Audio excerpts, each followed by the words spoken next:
Hello, hello. Welcome out to the Drew and Fuse show. Hope you guys are doing well. Real quick, we just want to say thank you to everybody that has been listening so far. We've had a lot of positive feedback and a lot of suggestions and comments and all that. And we just want to say thank you and keep it coming. So real quick, we just want to shout out a couple of DJs. We got our man Donk, G-Force, Sam Fleming, DJ Sickness, Tyler Wallace, Even Steve, Bradley Ford, Big Earn, DJ Pro Chris, DJ Baca, Joe Cortez, and also our man and DMS homie DJ Simo. So thank you guys. We really, really appreciate you. We also want to say, unfortunately, that nobody has hit the YOLO line. Nobody has. Oh my God, do you hear that? Nobody's made that happen yet. Nobody's made that happen. So we just want to encourage you guys to please give us a call, leave us a drunken voicemail. We will play the voicemails on the air. Maybe that's what you're scared about, but we are hoping to hear some for the next episode.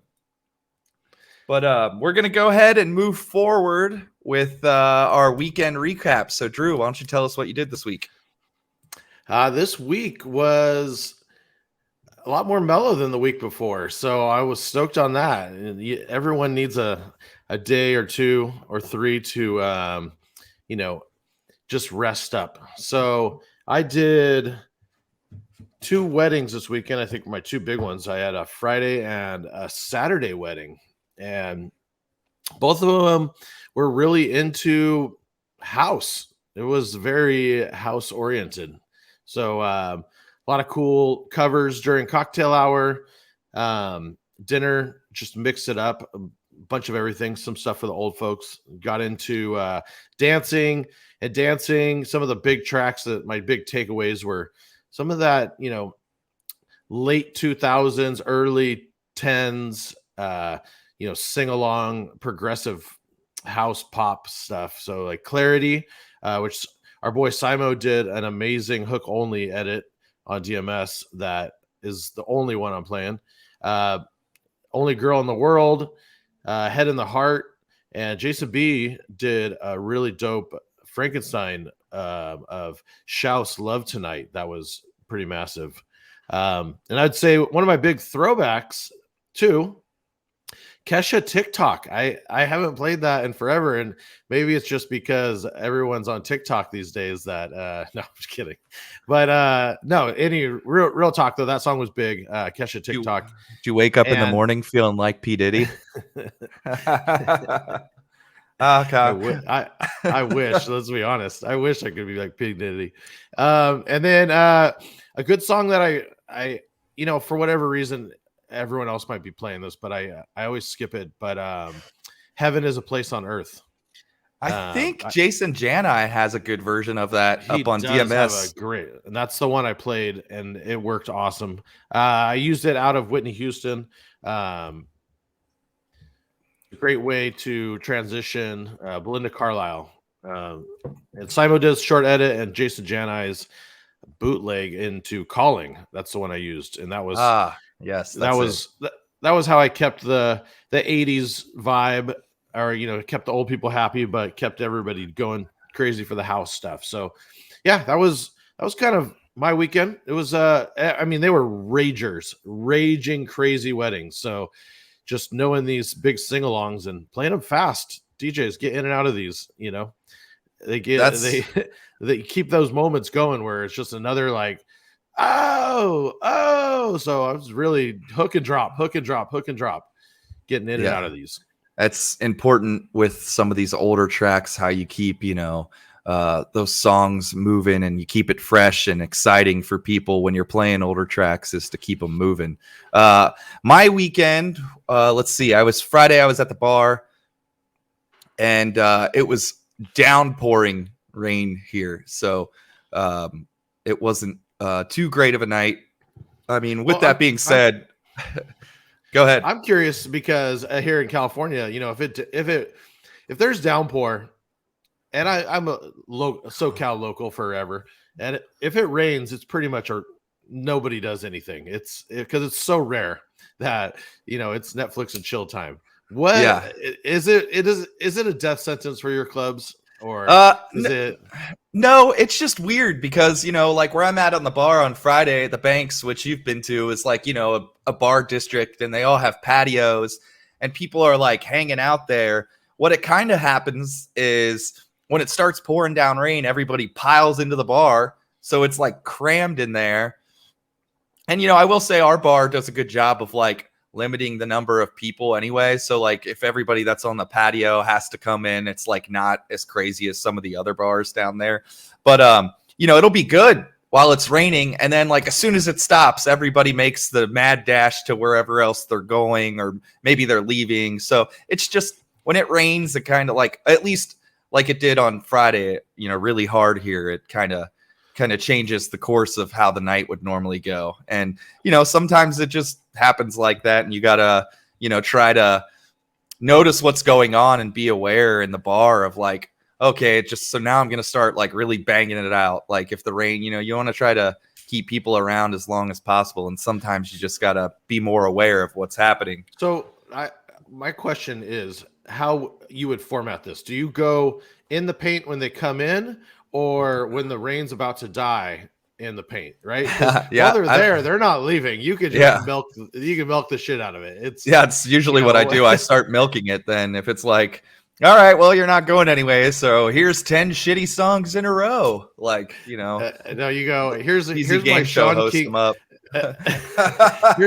Here's my Sean Kingston power set. You get every Sean Kingston, what is it, Baby, and all those Shouty fire burning on the dance floor, man. Somebody call 911. You said it was actually really big for you this weekend. It's been really big for me. I don't know why. It's like I kind of played it as a joke because Drew and I sit here and I always say shouty fire burning on the dance floor, like in the whitest way possible, like, and it's so funny. Somebody call 911 because shouty's fire burning the dance floor. But I got to reiterate, the Rihanna "Only Girl in the World" has been crushing for me, especially like playing it right, like kind of like what you were reiterating, saying like hook only, like, dude, I'm not playing that song into like the first verse or how it normally starts. And like, right, if you hear Drew and I talking about a song, chances are it is not the original version. Chances are one of us have custom edited it somehow for us to play. And, we're editors on DMS and, we're making tons of edits, but we also make custom edits for how we play. And that's something that as a DJ, if you're a newer DJ, maybe you haven't figured out how you play yet or what works best for you. But I can honestly say I know how music hits for me and how I would play a song as soon as I hear a song. And I know Drew's the same way. So that's something when you hear us talking about these songs, like we'll try to be more vocal about like, hey, we're playing a hook first of this that goes into the drop. But the Only Girl in the World, just like Clarity, is like the hook, the drop, maybe the hook again, and maybe the drop again if I'm playing it that long. But a lot of times I'll just play a hook and drop.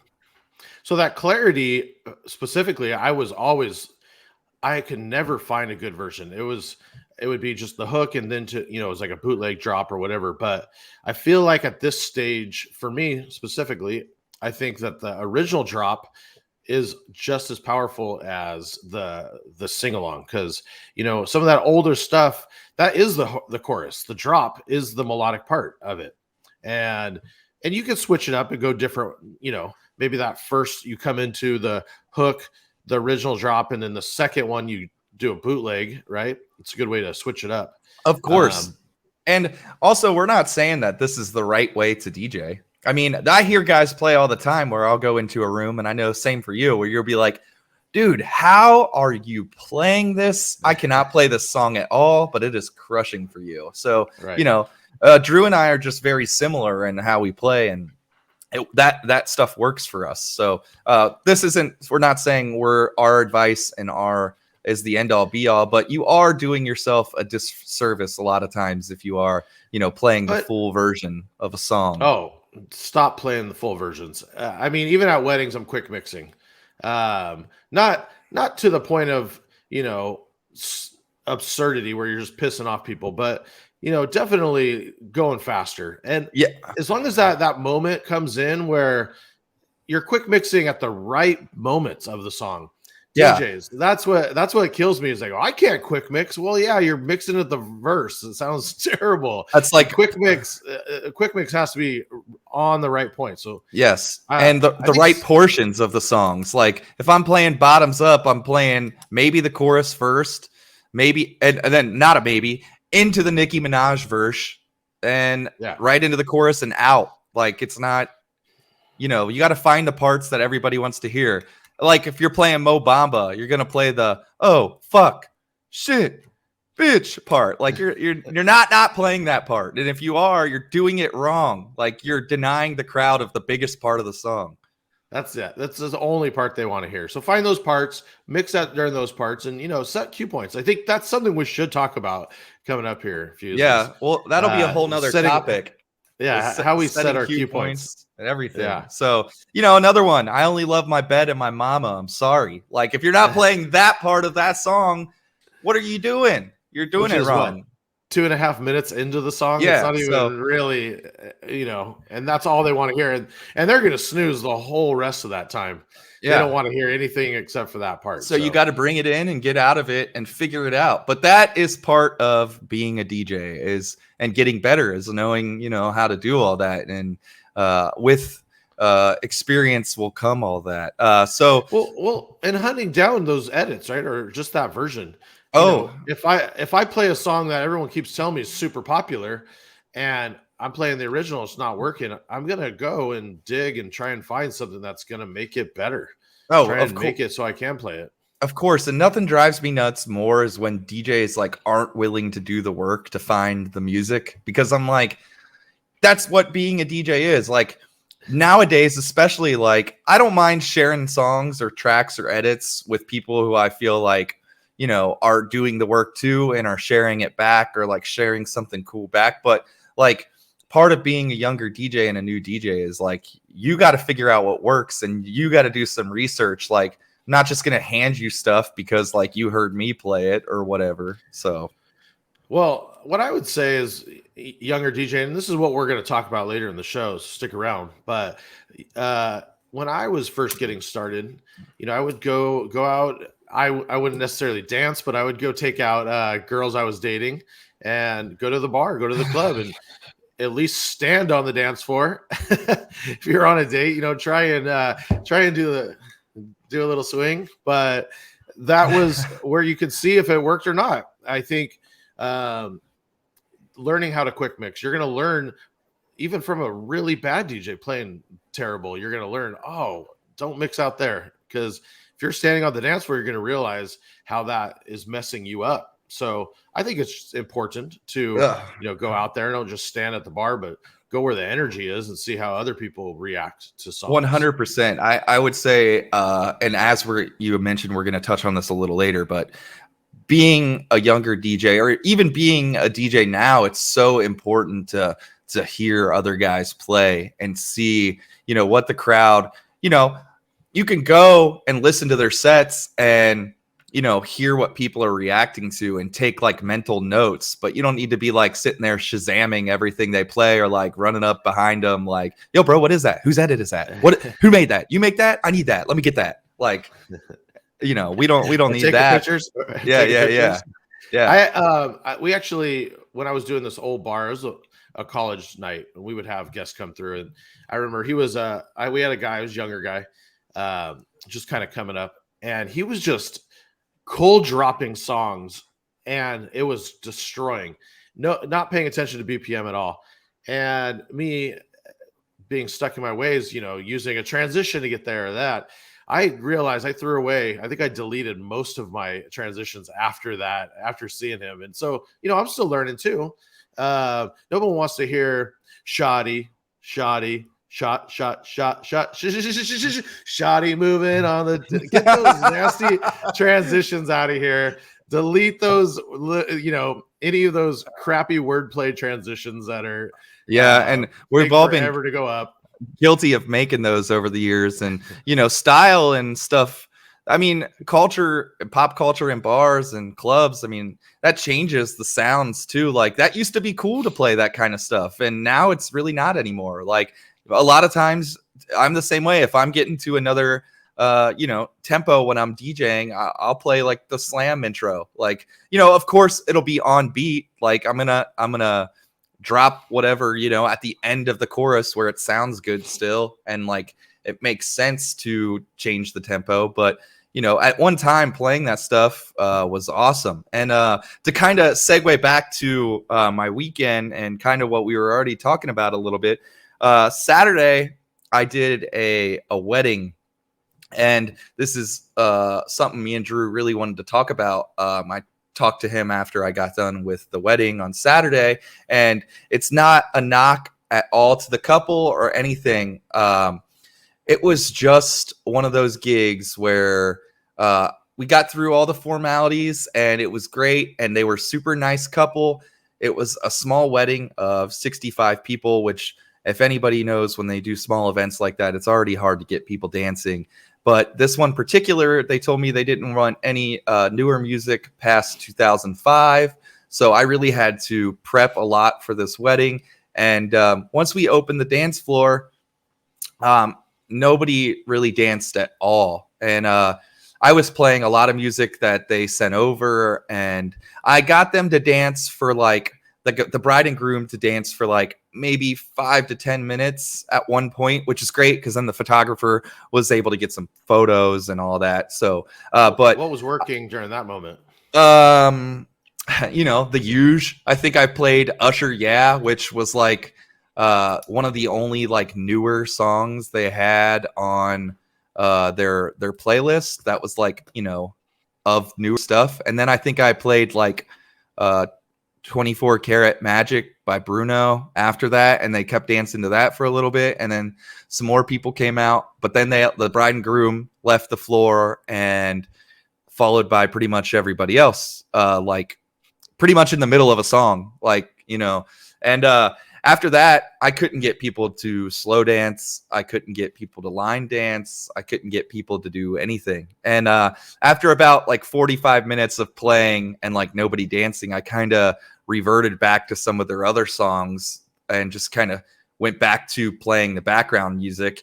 And I told the bride and groom, hey, like if you guys want something, I'm here, come tell me, like this night's about you, whatever you want. And they were like, no, this is great. Everything's been great.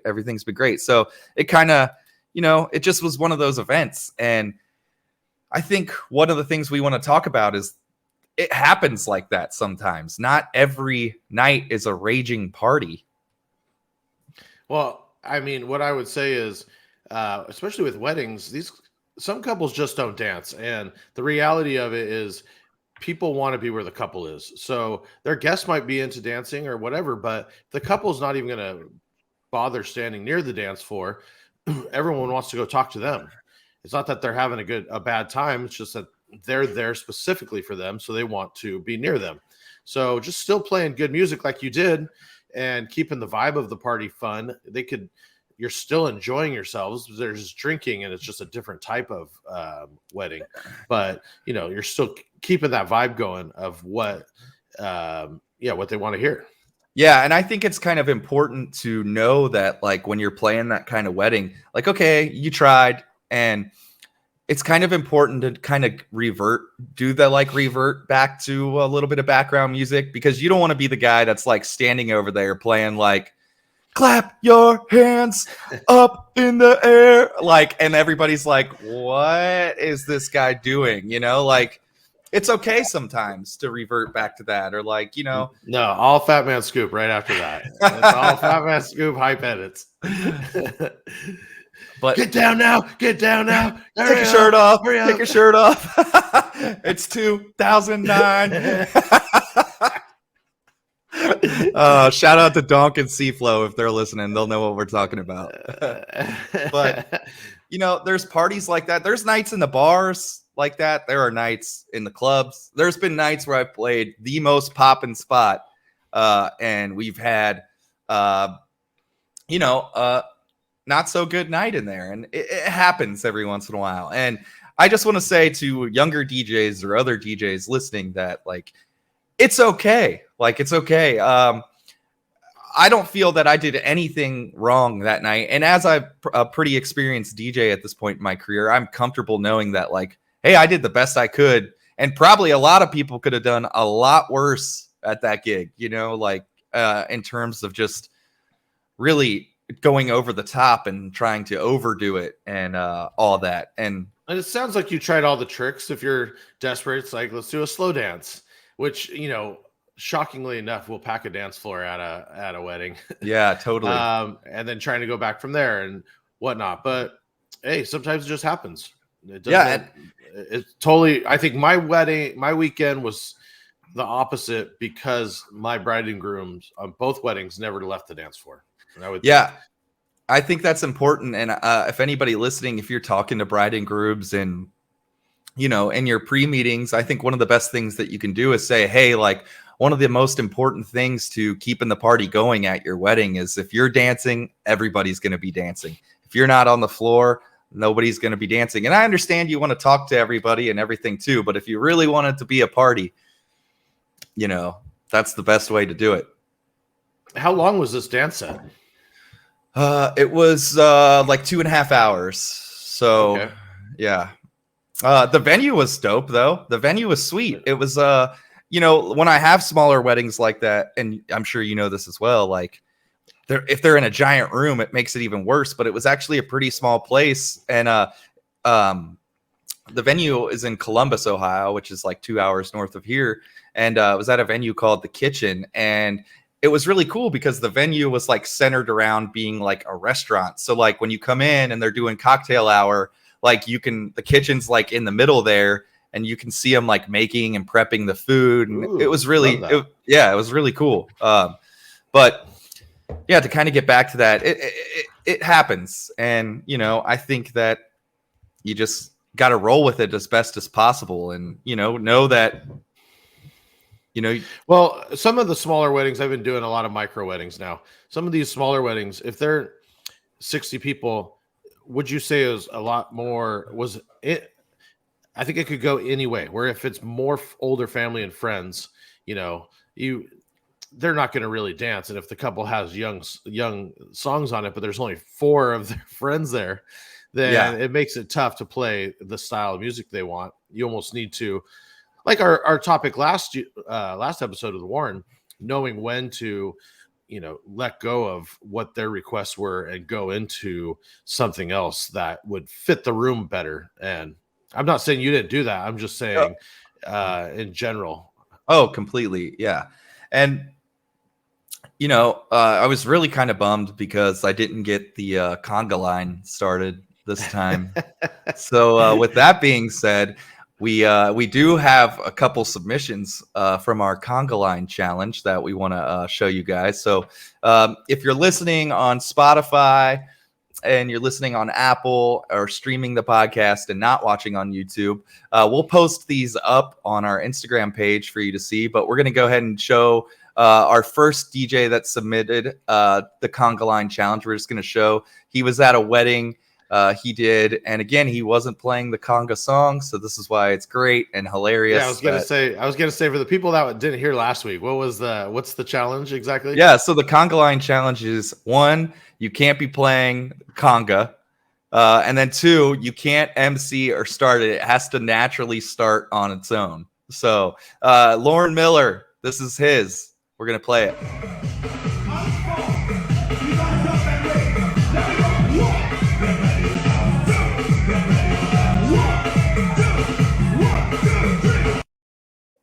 What? All right. What song? I can't even tell what song that is. I don't know what song it was, but in the message when he sent it to me, he said he was doing a wedding, and it was a big Latin American wedding. So half the crowd was from where he's from, and then like half the crowd was flying in. So he said he had to do a lot of research, and he said he was playing that song, and then all of a sudden just the conga line broke out. So can't hate it. And then our next one is from Jeff Heidelberg. So Jeff Heidelberg sent this one in, and he's playing a little. I think it's like Truth Hurts, and they Truth Hurts when you conga. I guess. Here we go.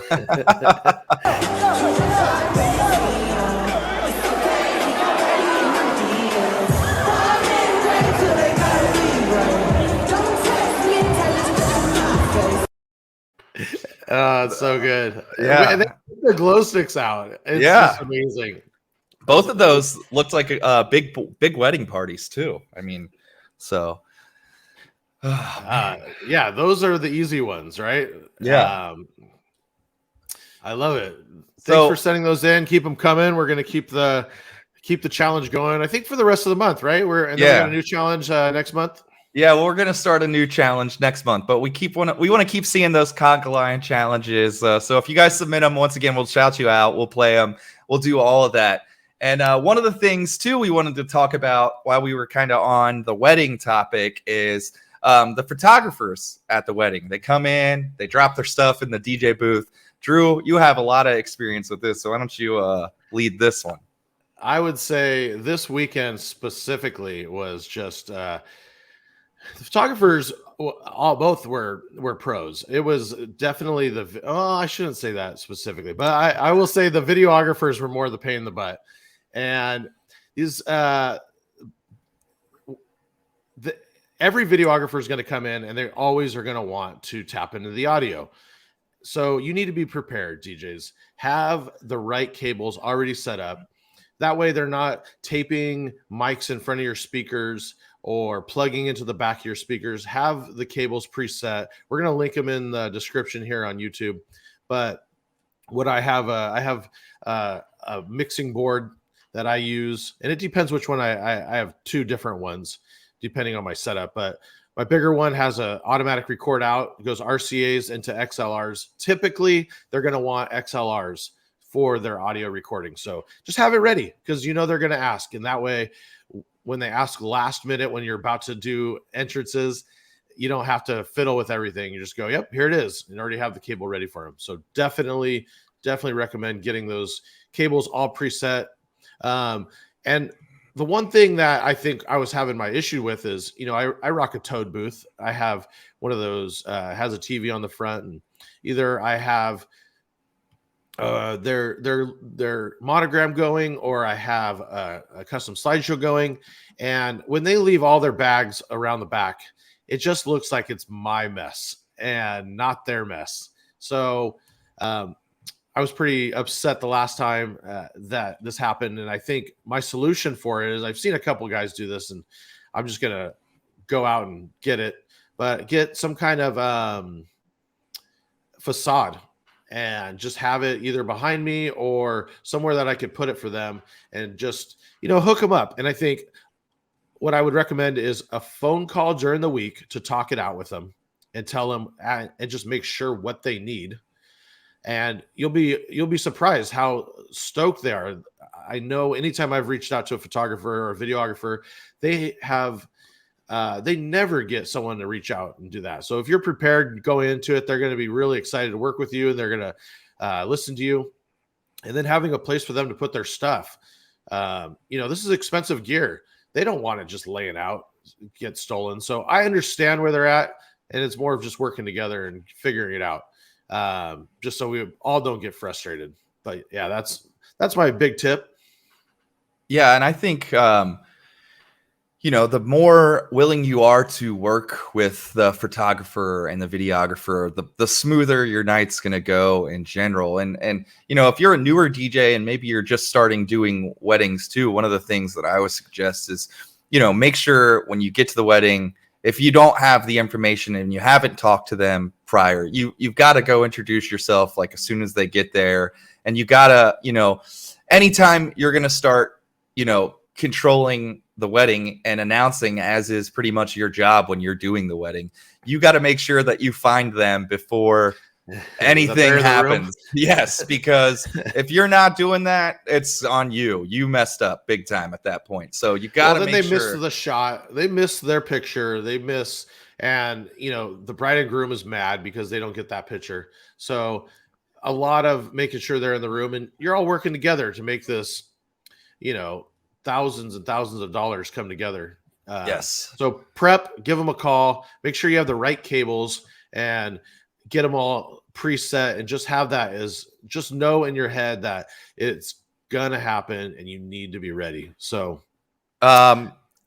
yeah, it's important, and it's important. It's going to make your life so much easier at the same time. So I hear that. something Go Oh, I ahead. was just going to add one last thing to it is, if you call them early and you let them know, I think the other thing is you might actually get the pictures from them, which you need for your promo. So calling them, being cool, getting that, setting it up, they will actually send you their pictures, and we need that stuff to book more gigs.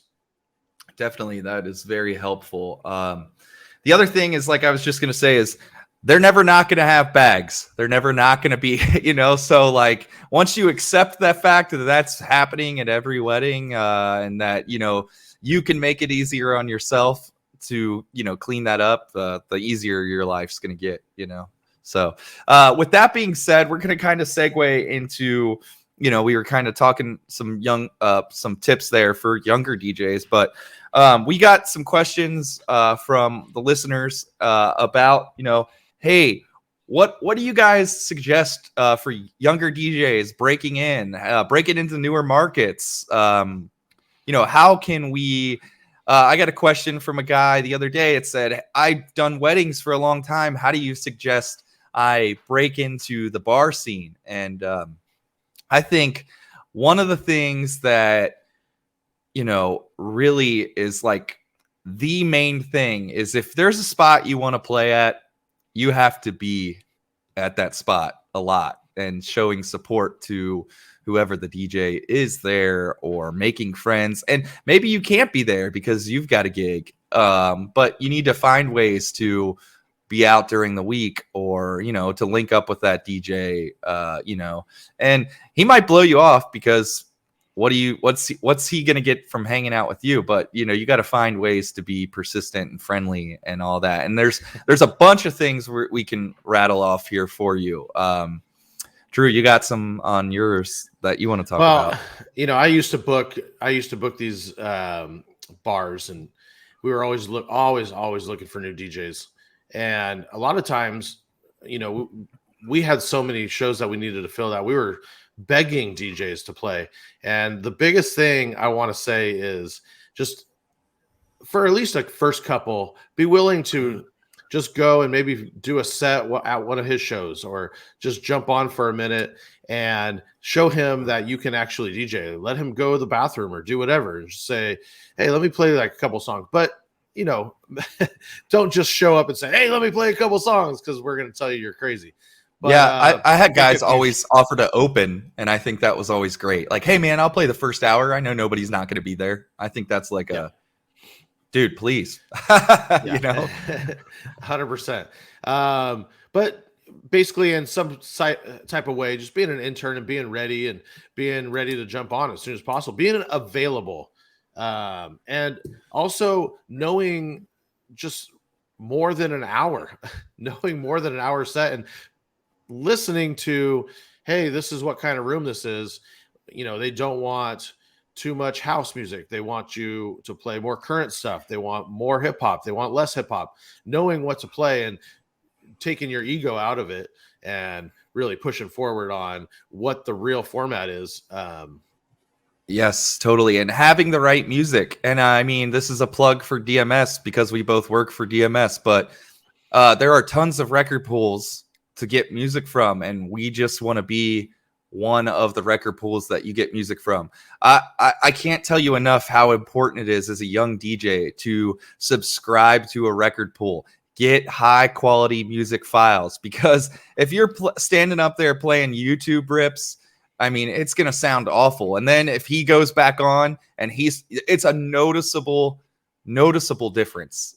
And the thing is, with that, you might be spending more money than you're making, but the single most important part of DJing is the music. If you don't have it, you can't do it.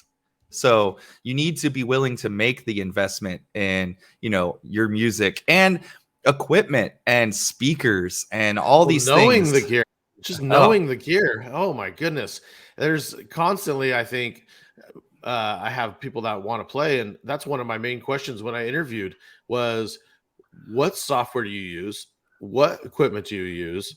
And I could tell you instantly where you are just by knowing those little couple of things on how good of a DJ you are. So knowing the gear, being able to adapt. man, there is nothing worse than being someone who books for a spot and getting the text of, "Hey, man, can you help me with this? I'm at the spot and I'm getting ready to DJ and the equipment doesn't work." And it's like, dude, I'm out DJing too. So what would you like me to do? You want me to get out off the DJ booth and call you and help you, who is supposed to be a professional DJ now too, get your gear set up? No, bro. Learn how to do that. If you don't know how to do it, or let's say anybody listening that are friends of mine that are whatever, if I have gear that you don't and you're going to go play on some gear that you've never played on, I'm totally willing to be like, yeah, come check it out and see if it works. Like, Or I go would, on an off night. Go to the yeah. club on an off night and make sure you have the right drivers. Oh, how often do I get, especially these new Macs?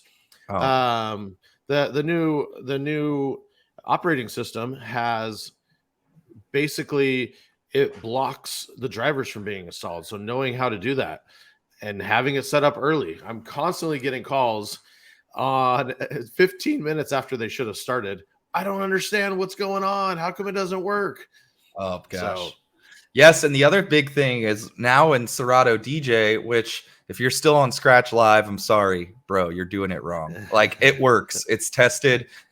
Thousands and thousands of DJs all over the globe are using Serato DJ. So you got to make the bump. But one of the things that you have to do is you have to be logged into your Serato DJ account now when you're playing. And if you're not, and if you've enabled the club kit or expansions and you're not logged in, those things are not going to work. And it's as simple as making sure you're signed into that all the time. And we all make mistakes. I'm not saying that mistakes don't happen. And when you're in a situation where that happens and you freak out and you kind of lose the your head for a minute and you're like not thinking straight, and but there's little things that you got to remember to check, and knowing the gear is so important, and just being reliable. If you're gonna commit to a date on a gig that I'm throwing you as a newer DJ, don't be bailing on it for something that you think is better or another. We just I'm not booking these spots anymore, but I talked to the guy and someone just got cut because it's constantly with a new excuse. Oh, my friend's sick. What does that have to do with me? I don't care. Get to the freaking gig. And they're just excuses. Reliability, I would say, is almost on par with knowing the music. Oh, completely. It might be more important. Completely. The other thing is, knowing what kind of DJ you want to be. If you are the guy that's sitting in your basement and you are producing music and you want to be the next Fisher or Skrillex or whatever super producer, and you're only wanting to play, bass music or house music, well, don't be mad when you show up to the open format club, the guy that's got to play hip hop, and you're not getting the call to play that gig. Like, you got to be aware of the situations and what kind of gigs those are. And two, like, if you're going to be playing and making money as a DJ, I'm not saying you can't do both, but you got to know the difference between when it's time to be super producer Skrillex and stand on top of the stage and give air hearts for an hour, and then time to put your head down and play the gig for 4 hours. There's always time for air hearts, but,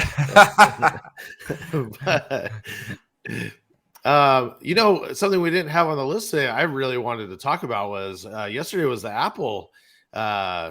The Apple had announced new actual professional MacBook Pros. These are 4 Pros. This is amazing. And I know a lot of my friends have been waiting for this because even though the M1 is more than capable, amazing machine, I know a lot of friends. I probably got, I don't know, about 25 texts yesterday. Did you see new Macs? Yes, dude. Of course I One saw being new for Mac. me. But I'm sitting up watching every single one all day. So they new Macs, MacBook Pros just dropped. These things are beasts. 14-inch, 16-inch MacBook Pros. They have all the ports are back, Magsafe back.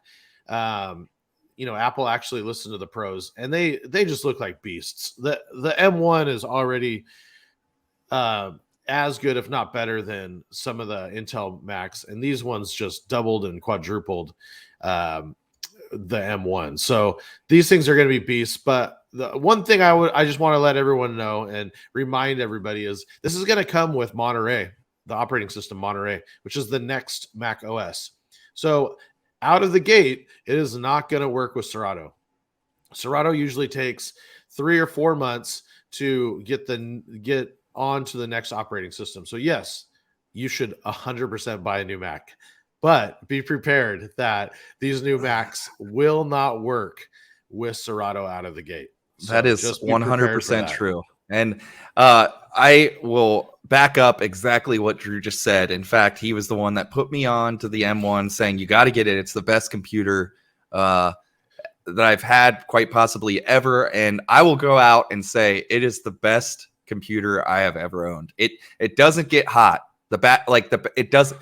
When you do outside gigs, if you DJs, if you've been doing outside gigs, and guys in Vegas and anybody listening that Arizona, you have to put the bucket of ice under your computer with a towel to keep the hard drive and everything from, overheating. This is not you still might have to do that in hot climates where the sun's hitting your computer, but it is leaps and bounds. This computer does not get hot.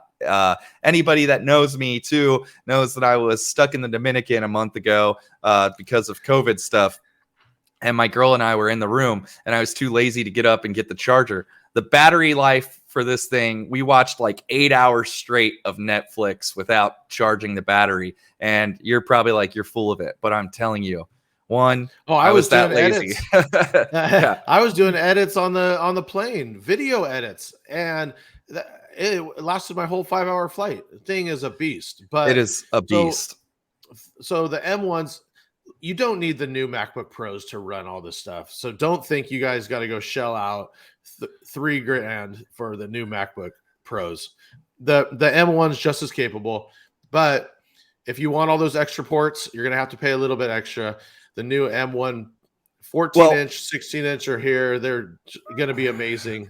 What's amazing to me is that screenshot I sent you yesterday. You get for $24.99, which that might be a lot to some people listening, but for an Apple laptop of this caliber, that is insanely cheap. This is what you get with that. That's true. You get 16 gigs of RAM. You get a 1 terabyte solid state storage, 10-core CPU, 16-core GPU. It has 3 Thunderbolt 4 ports, an HDMI port, an SD-XC card slot, and the MagSafe 3 port. And, the last computer I used before this M1. That's a beast. Yeah, it's a beast. The last computer I used before this M1, I'm pretty good on my gear. Anybody who knows me knows that I try to take good care of my stuff. I had for almost 6 years. I mean, if you bought this computer, you could use it for, you could probably use it for 8 years and it would still be, Don't do that, DJ. Stop. Don't listen to it. But you could.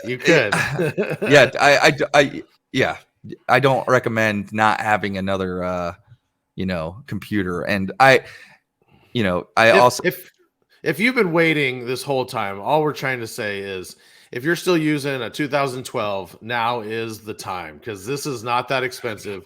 It's your 9 years that Fuse is saying is now up for your new laptop to get upgraded. Dude, they're here. And here's something, shout out Brian Benton with his 2010 laptop. Just kidding, Brian. But one thing I will say is if you're a DJ and you're still storing your music on external hard drives, and those hard drives aren't even solid state drives, What are you doing? What are you doing? What are you doing? You're just asking to lose all your music. Like, there are solid state drives now in these computers, and if you get a terabyte, there is no reason to not keep all of your music on a terabyte hard drive on your computer. Now, with that being said, you need to back your stuff up. Everybody needs to have a backup. But Drew, do you keep your music on an external hard drive when you DJ? No, stop. It's the first thing I did. I DJ video, and I was still, I mean, this was a couple years back, but I was rocking a 512 before they had, when the terabyte was super expensive. Am I here? Yep, you're here.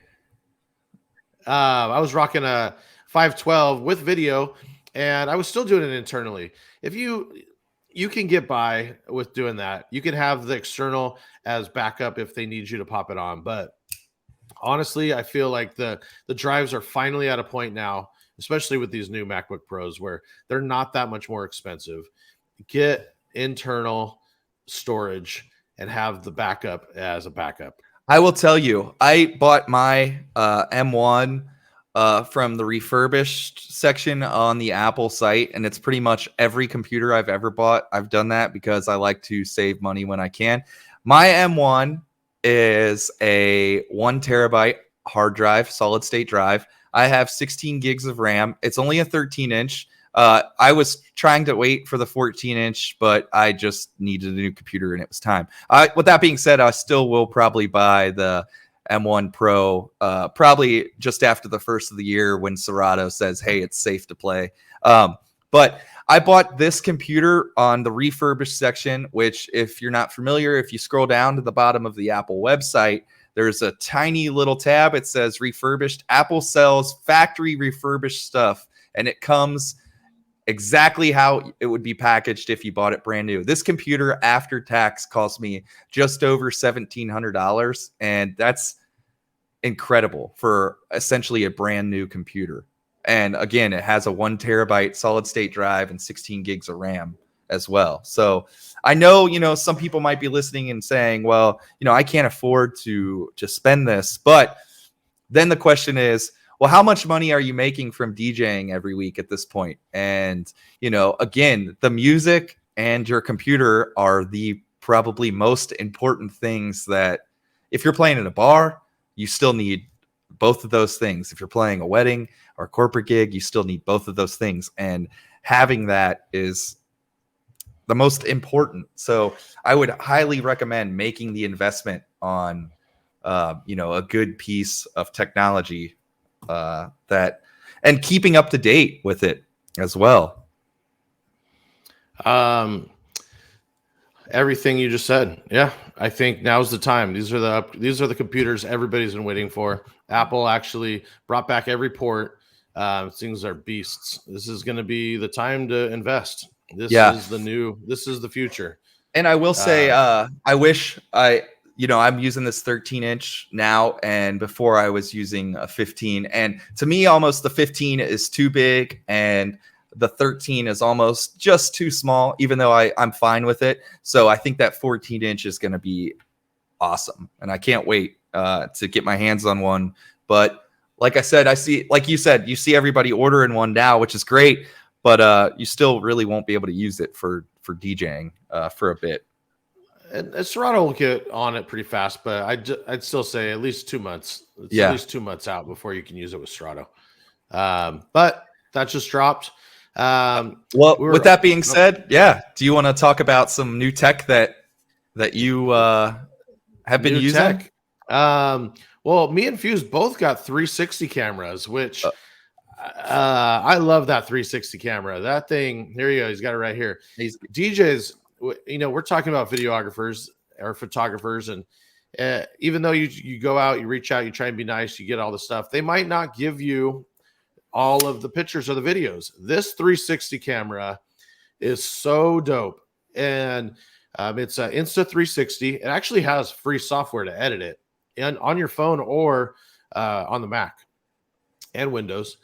But you could just set it on your table. It shoots 360s, and you could in the editing software arrange if you want to see the crowd or you want to see you DJing. It's basically like having a full-blown camera crew for you guys. So DJs, this 360 camera, if you're going to buy anything, 400 something bucks, I would say that is a must buy for camera, caption your own stuff, doing your own little quick TikToks or your quick reels.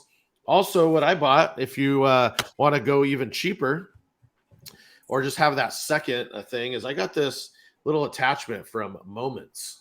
For as long as you have an iPhone 12 or 13, it's basically a giant magnet, and it fits on any stick right here, any tripod. But you can, it just clamps right on, and boom, you could get all of your footage, and then you can take it off easily, put it back on, and yeah, you got your instant stuff. So this thing is awesome.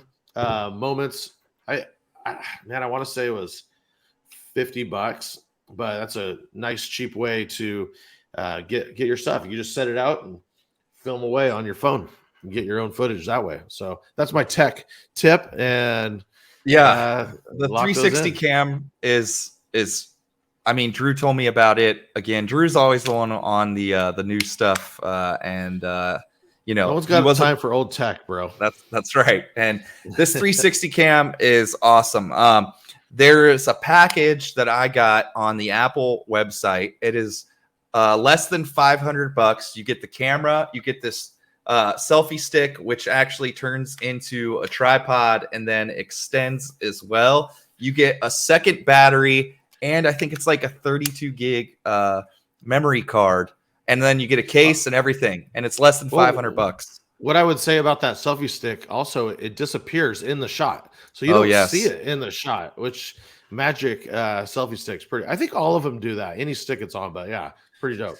Yeah, it is by far the coolest camera, and the software that you use to edit is pretty simple. I've edited a few videos. If you want to see any of the videos, I will show them to you on my Instagram. If you message me or message the show, I'll show you some of the video footage that I've shot with it. And I'm not going to sit here and say it's like the best in low light, but I've shot in the club, and I have a whole 30-second video that I made, and it's pretty awesome. I mean, and it's simple as well. And you don't need Final Cut. You don't need any of these things. It comes with the free software. And it helps you format it if you want to do a story, a reel, a TikTok, whatever, it helps you format it, the footage in that thing. Super easy. So it's like having your own camera crew in your pocket. It's definitely a must buy for content. And it's great because I don't know if Drew kind of already said this, but with it being a 360 cam, you can literally set it up or give it to somebody. And as long as they're not, like rushing around the room, you can give it to somebody, and the great thing is they don't have to know what they're doing because it's a 360 cam. So you can pull whatever piece of footage that you want from it at whatever time that it was shot. Maybe it's the ceiling you want. Well, you can grab that clip from the ceiling. But, if you have it and it's just sitting on a tripod next to you when you're DJing, you're going to get the footage of you. You're going to get the footage of the crowd or whatever else. And that, to me, is like the coolest thing about it, because you're grabbing whatever footage. It's at least for stories and just content, or, just content for all your events. I've seen Jay Espinoza. He's been using one as well. He's just been setting it and raising it on the tripod and, doing a quick little move around with it. And even that is amazing. I mean, you get great footage from it. So, didn't you say you just got a new iPad as well? Yeah, I bought an iPad mini, and I would say this is probably one of my other tech things. I got an iPad mini with cellular, and I use it for cocktail hour and ceremony. It's the new version, cocktail and ceremony. And what I like about it is the size. They're not really making an iPad or an iPod. It's so old these days, and this one has all the new, the same new chips as the new iPhones. So what I like mostly about it, saved my butt on a ceremony just recently. I had forgotten to download a song, but I pay for cellular on it. So bam, on Spotify, I was just able to save that song and I was able to play it at the ceremony. So I love it as a personal assistant, and also just have backup mixes available on it. Have save stuff for cocktails or for ceremonies. It's just become so awesome with that cellular, and I use it as a hotspot too. So I tether to it, and someone comes up asking for that random request, I'm able to grab it real quick just because I'm using it as a hotspot. So I would recommend that. I think it was a huge buy. It's been really helpful. Drew also got the new iPhone 13. Have you been noticing a big difference from your 12 to 13 in the photos? I didn't take a lot of videos. So the videos I did take looked crispy. I haven't compared back and forth yet. These weddings that I did this weekend were just they were intensive, as I had a lot going on. So I just didn't break out the camera as much. It's all good. I understand. Sometimes it's hard to get get the footage and be the DJ and be crushing it and, being the host and talking on the mic and making announcements and then, being the photographer and videographer all at the same time. You're only one man. Which is why I got these mounts and the stand, so you can set it and forget it. That is what is nice about this 360 cam too, is once you put it up and you kind of hit go on your phone, like let's say you're going to play All I Do Is Win, or the new All I Do Is Win, as Aiden Scott said, Peppa's, and you're trying to watch the crowd pop off. Well, if you're going to be playing that song soon, boom, set up your camera, hit record, and I'm telling you, with just that 30-second video and the stuff you can do with the software afterwards is totally worth it, and we'll make that 30-second clip awesome too. I mean, I'm telling you, it's worth it. It's a great investment and a great camera for less than $500. So and if you're playing Peppa's every single time for that moment, you could go in when you upload it to TikTok and change the song. It doesn't have to look like you're playing Peppa's. That's right. In fact, I think the algorithm for TikTok really goes off of what song. So you could just switch it to whatever's the big song, and there it is. You don't have to do that, but you can still get that footage off Peppa's every time. I mean, I'm only playing Peppa's. I'm Red never Hot not Chili Peppers. Really never not Peppa and something. Salt and Peppa's on my food. Peppa's when I'm DJing. Like, it's always Peppa's. So, all right. One last thing we want to talk about before we wrap up today is DJ Halloween costumes. Personally, Yes. I'm a big fan of Halloween. I love it. It's my favorite holiday only simply because as a DJ, I feel like when people go out to Vegas or when they're on vacation and they go out to the bar, they're like, fuck it, we're going to have a good time. We're in Vegas. But I feel like they go out with the same intentions in Cincinnati that night too, going, fuck it, it's Halloween. We're going to have a great time. So I love it for the energy and that reason. But I also always crush the costumes. You go more on the paint than I think anyone I know. You'll have like 2 or 3.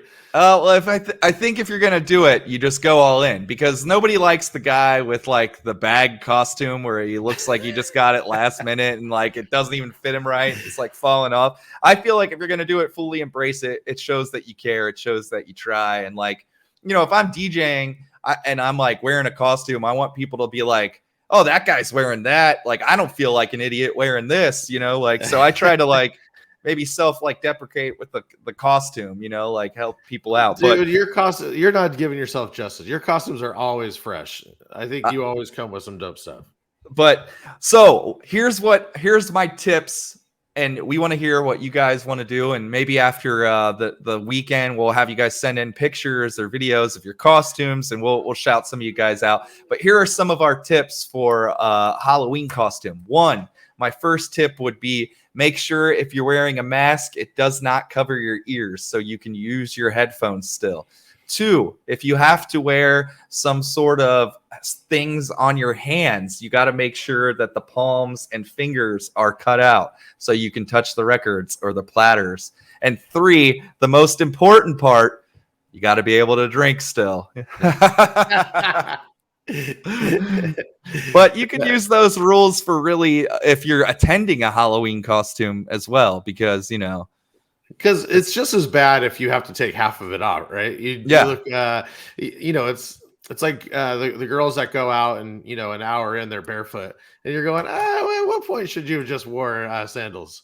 Yeah. But what I would say is, and my last other tip would be wigs. Long wigs that are stringy. I was Weird Al Yankovic one year, and the wig just kept, every time I put the headphones on, I couldn't get it off. It would just stay in the headphones. So watching masks and wigs and any of that stuff, I think, is also just as important. Yeah, and we're not saying don't do it.